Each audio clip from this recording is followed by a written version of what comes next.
Peace. This is Wise for Wise Words Media back at y'all for another round. And Matchroom Boxing has signed Jaron Boots Ennis to their roster of DAZN fighters.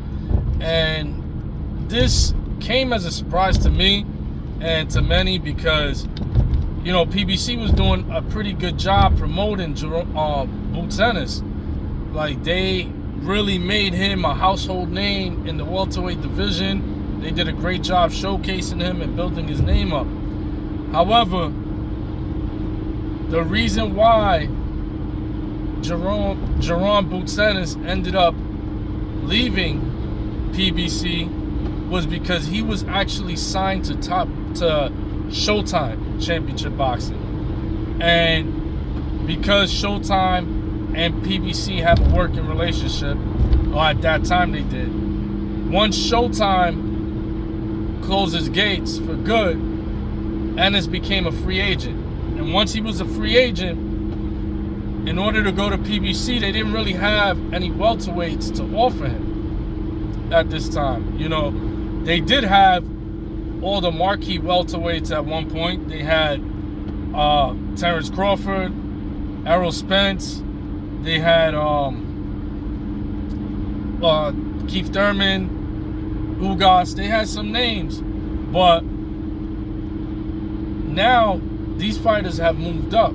They've all gone up, and now what's left is the only thing that they really had on the table was they tried to ask Subriel Matias to move up in weight for a fight against Boots Ennis, but Matias, understandably so, said no. You know, he's not doing that. He doesn't feel like, in fact, he said he doesn't even feel like he'll ever have to move up in weight to 147. He feels like he maxed out, which, you know, that stuff is subject to change. We can see, but at this point in his career, he said he makes 140 perfectly. He feels great at 140, and he thinks he maxed out. He doesn't think he's gonna ever go up in weight. So he turned down that deal because he didn't want to move up in weight. And that left Ennis without a dance partner. So now the best available welterweight that was out there was Conor Benn, who belongs to Matchroom Boxing. So this ended up being the deciding factor in why Ennis decided to go to DAZN and try to strike a deal for that fight against Conor Benn. That would be a good fight for both men. That would be a big step-up fight for both men. Both men haven't really had that one defining fight yet on either side, so this would have been it. Credit to Ennis, because Boots Ennis actually is one of the probably the only person that was willing to fight Terrence Crawford. However, Terrence Crawford is no longer able to make 147, so 154 is on the horizon. He already stated after the Errol Spence fight that he was going to 154. He wanted to go straight to Charlo, and this was before Charlo even lost to Canelo, but he was like, he wanted to go straight to the King of the Hill. He wanted to go straight to Charlo. So this obviously leaves Ennis with no dancing partner except for Conor Benn. So that's pretty much the reason why we ended up getting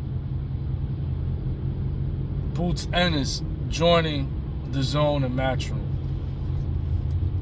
I feel a little bad for guys like Ennis, because guys like him, like Crawford, they're fighting in a generation where people make excuses and they don't really want to fight.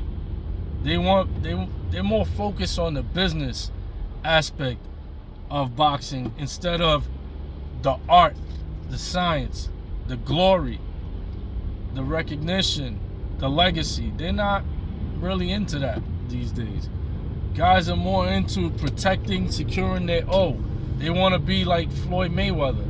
But what they don't understand is Floyd Mayweather went through hell to get to that right position where he can now say, all right, you know, I'll step off the pedal a little bit. Because when Floyd first hit the scene, Floyd was fighting champions like Angel Man Freddy very early in his career.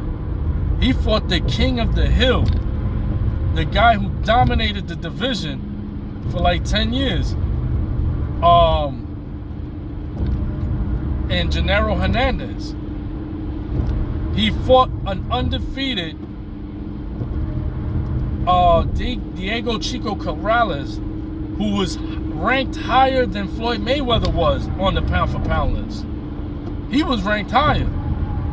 The numbers escape me, but I think I could be wrong, but it was something like Floyd was ranked number 6 and Chico Corrales was ranked like number 4. He was higher than Floyd at the time because he was knocking everything out. But Floyd came in the ring and knocked him out.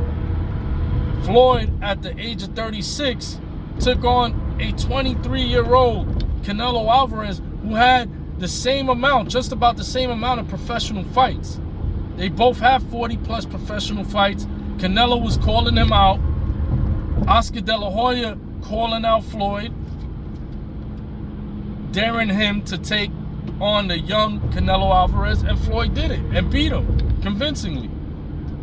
So I say all that to say that Boots Ennis, it's unfortunate he fights in a period. Him and Crawford, they fight in a period in time where dudes is more trying to follow the blueprint or the green print that Floyd laid out of securing the O. And, you know, it took Floyd earn that. He fought Juan Manuel Marquez after 2 years off. After not having a fight in 2 years, he came back and fought the number 2 on the pound for pound list, Juan Manuel Marquez. That's special right there. So yeah, he did earn the right to like take on Andre Berto at that stage of Berto's career for his last fight. He earned that. But guys like Canelo and others, they didn't earn that, because they didn't take on the tough fights. They didn't take on the pound for pound ranked fighters like Floyd did.